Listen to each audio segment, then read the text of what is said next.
I lived for Mad Magazine, as did a billion other people. Everything, I cannot remember a magazine that I literally read from like every detailed part of the cover to every detailed part of the back cover. There was not a part of Mad Magazine I did not read letter for letter, picture for picture, nose for nose, eye for eye.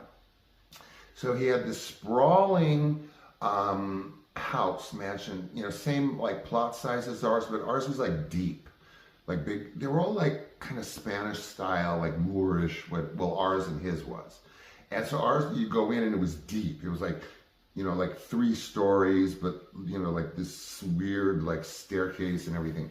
His was more ranch style. It was 1 story, and it had this big, like sort of piazza with a pool right outside his home. His home would be sort of over like this with like French doors and everything. And then a nice, again, ranch style, not like ours, was like, you know, you walk in, you know, fall into a pit or whatever. Nice house, but I liked his better. It was just more comfortable. And speaking of comfort, the man was a joy to be around.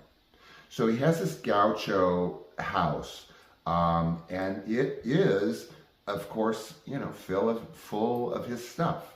So I'm starstruck, but not like in a movie star kind of way. I'm more starstruck in a kind of, number one, I can't believe I'm in your presence. I don't care who else is like starstruck by you. I'm like your number 1 fan because I actually liked Sergio's work. Like, I liked everything in Mad Magazine. The least ones I liked maybe were like the full tilt movie or TV parodies.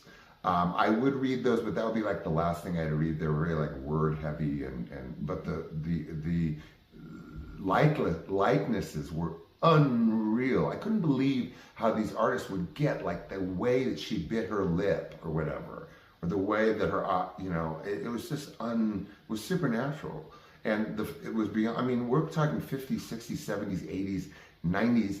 I think it finally shut down in like 2000 something, maybe in the teens or something, because everything went online.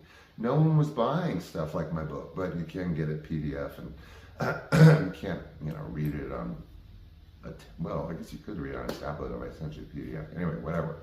So